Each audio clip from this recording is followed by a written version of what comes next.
안녕하세요. 오늘은 믿음에 대해서 좀 이야기를 해보려고 합니다. 믿음 이야기는 좀 하기가 어려워요.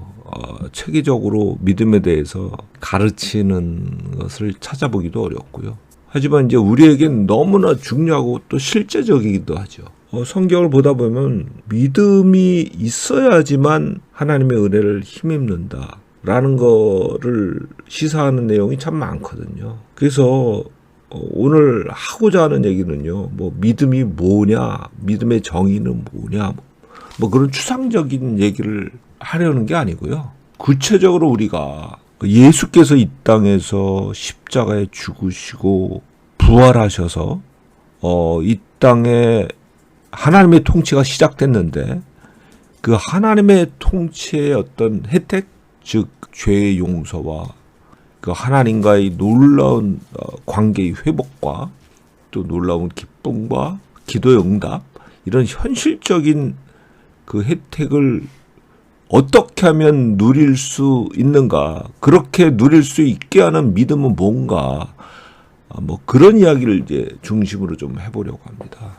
일단 이제 복음서에서 오늘은 예수님이 칭찬하셨던 믿음을 가졌던 사람의 사례 세 가지를 살펴보면서 우리가 어떤 믿음을 가질 때 그 하나님의 구체적인 도움을 받을 수 있는가를 좀 생각을 해보려고 합니다. 제일 먼저 병든 종을 고쳐달라고 예수님께 찾아왔던 로마 군대 백부장이 있었죠. 로마 군대 백부장은 이제 장교였고 이방인이었죠. 그 사람이 이제 신분이 낮은 자기 하인을 위해서 피지배 민족인 유대인 랍비한테 찾아온 것도 사실은 좀 대단한 것처럼 보이고요. 예수님 또한 내가 가서 고쳐줄게라고 대답하신 것도 사실은 대단한 거죠. 왜냐하면은 이방인과 교제하는 것이 사실상은 금지되어 있었거든요. 그런데 이제 진짜 놀라운 것은 백부장의 반응이었어요. 저 같으면은 감사합니다. 자, 같이 가시죠. 이랬을 것 같은데 백부장은 전혀 다른 반응을 보이죠. 아닙니다. 직접 오실 것까지 있나요? 명령만 하시면 되는 거 아니에요? 당연한 듯이 이렇게 이야기를 하는 거예요. 어쩌면 백부장은 로마 사람이었고 유대인의 어떤 관습을 잘 알고 있었기 때문에 유대인 랍비인 예수님이 그 이방인인 자기 집에 들어오시는 것에 부담을 느낄 수밖에 없다. 그것에 대한 배려 차원에서 그랬을지도 모르지만요. 예수님의 그 답변을 보면 사실 본질은요, 그 백부장이 가지고 있었던 믿음이었어요. 예수님이 이런 말씀하시잖아요. 이 정도의 믿음을 이스라엘 중에서 만나보지 못했다. 예수님이 웬만한 일에는 놀라실 분이 아닌데요. 많이 놀라셨다고 해요. 바로 백부장의 믿음 때문이죠. 아마도 이제 백부장은 이제 로마군의 정보기관을 통해서 예수님의 일거수일투족에 대한 정보에 접근이 가능했었을 거예요. 로마군은요, 지중해 세계를 지배하기 위해서 상당히 강력한 정보기관을 운영하고 있었거든요. 아마도 그 백부장은요, 예수님이 이 땅에서 하나님의 통치를 실행하는 권세를 가지고 있다라고 어마어마한 주장을 하시는 것도 알고 있었을 테고요. 그런데 이 백부장은 유대민족을 꽤 사랑해서 회당까지 지어준 것을 보면요, 하나님을 경외했던 사람이었던 것 같아요. 그런 백부장이 예수님이 바로 구약에 예언된 그 메시아, 하나님의 약속대로 이 땅에 하나님의 통치를 실행하시는 왕인 것을 실제로 믿었던 듯해요. 그러니까 이렇게 이야기한 거죠. 말씀만 하시면 내 하인이 낫겠습니다. 이렇게 말할 수 있었던 거라고 보여요. 여기서 우리는 믿음의 내용이라는 게 예수를 누구라고 생각하는가, 이것이 그 중심에 있다는 걸 알 수가 있죠. 그리고 그런 예수님에 대한 생각이 확고했기 때문에 그 믿음에 따라서 백부장은 말을 했었고, 예수께서는 그것을 놀라운 믿음이라고 칭찬을 하셨고, 그 믿음대로 그 하인이 즉시 나았죠. 두 번째 사례는 이제 귀신 들린 딸을 고쳐달라고 예수님께 나온 이방인이었는데요. 이 가나안 여인은 성경을 읽어보면 예수님께 3번이나 거절을 당해요. 소리를 지르면서 예수님께 나올 때 예수님은 들은 척도 안 하세요. 한마디로 개무시하셨던 건데요. 그러니까 제자들이 아이고 주님 저 여자 너무 시끄러운데 그냥 고쳐서 보내시죠. 뭐 이렇게 청을 합니다. 그러자 이번에는 이방인들 내가 고쳐줄 대상 아니야. 뭐 이렇게 예수님이 냉정하게 거절을 하세요. 물론 여기까지야 뭐 여자가 정확하게 상황을 몰랐다고 볼 수도 있는데요.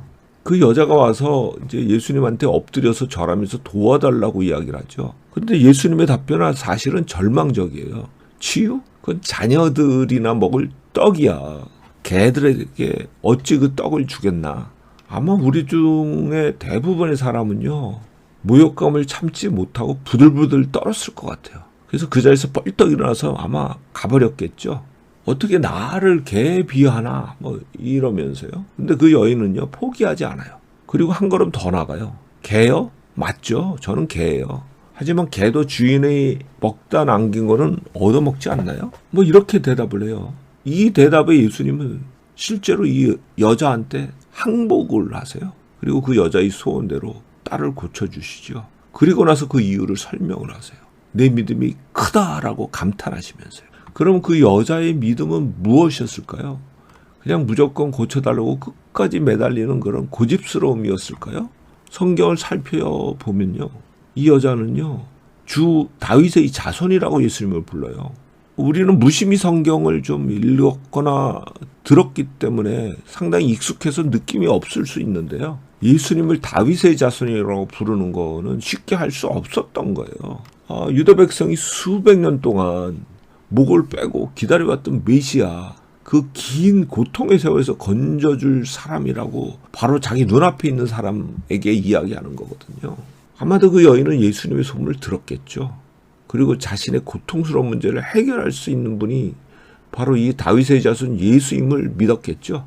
그러니 어떻게 냉정한 거절의 느낌을 받았다고 포기하겠어요? 자기의 문제를 해결해 줄 수 있는 다윗의 자손이 바로 눈앞에 있는데 말이죠. 또 한 사람 눈여겨볼 필요가 있는 사람이 있는데 바로 12년 동안 혈루증으로 고생하던 여인이에요. 그 여인의 놀라운 점은요. 예수께 와서 아무도 모르게 예수님의 옷자락을 만졌는데 병이 나았다는 거예요. 심지어는 예수님의 의지와는 무관하게 치유의 능력을 자기 몸에 경험을 했던 거죠. 예수님이 나중에서야 자기에게서 치유의 능력이 흘러나간 걸 아시게 되는데요. 그리고 누가 내게 손댔냐 이렇게 물으세요.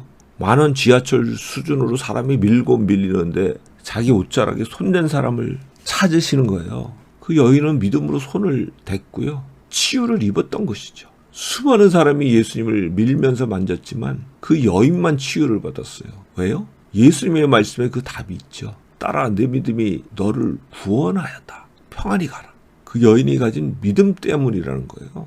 그 여인이 혼자 되뇌었던 말은요. 내가 그의 옷자락만 만지면 나을 거야. 그런 거죠. 뭐 얼른 들어보면 미신적인 거 아닌가 뭐 이런 생각이 들기도 해요. 하지만 좀 더 생각을 해보죠.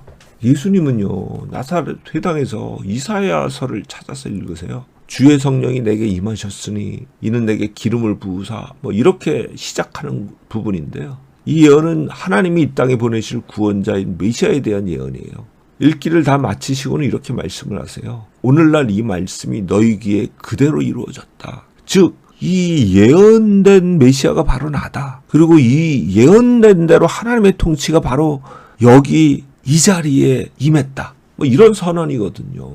사실 예수께서는요. 초기 설교 때부터 일관되게 하나님의 직접적인 통치가 이 땅에서 시작되었다고 선언을 하셨어요. 그리고 병자를 치유하시고 귀신을 쫓아내시고 많은 이적을 행하심으로 그 선언이 실제라는 것을 보여주셨어요. 이 예수님에 대한 이야기를 이 여인은 절박한 심정으로 들었겠죠. 그리고 예수께서 바로 그 메시아 기다리던 분이라고 믿게 되었을 거예요. 주 예수의 선포대로 모든 것의 회복이 시작되었음을 아마 믿었던 거죠.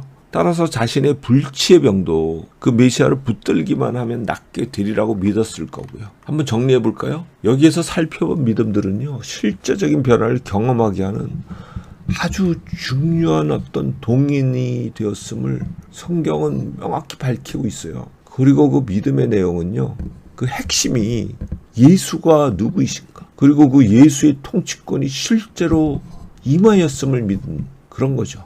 그리고 그 믿음이 진짜였기 때문에 말이든 행동이든 다른 방식으로든 표현이 되었던 거고요. 이거는요, 마치 우리 집안에 들어와 있는 수돗물이 있죠. 하지만 꼭지를 열어야지만 나오는 것과 비슷해요. 수도꼭지에서 물이 나오지만 수도꼭지에서 물을 만들어낸 건 아니죠. 수도꼭지는요, 그 뒤에 연결된 상수원에 저장된 물을 내 집에 흘러나오게 하는 통로인 셈인데요. 믿음도 수도꼭지에 비할 수가 있겠죠. 이 땅에 사람이 되어 오신 하나님의 아들, 그의 죽으심과 부활을 통해서 하나님의 놀라운 용서와 회복이 그의 직접적인 통치를 통해 이 땅에서 이미 시작했어요. 그게 하나님의 나라가 가까웠다라는 선포의 내용이거든요. 그에 따른 혜택, 즉 죄의 용서에 대한 확신, 그로 인한 충만한 기쁨을 누리거나 아니면 질병이 기적적으로 치유되기도 하거나 혹은 고통스러운 문제에 대해서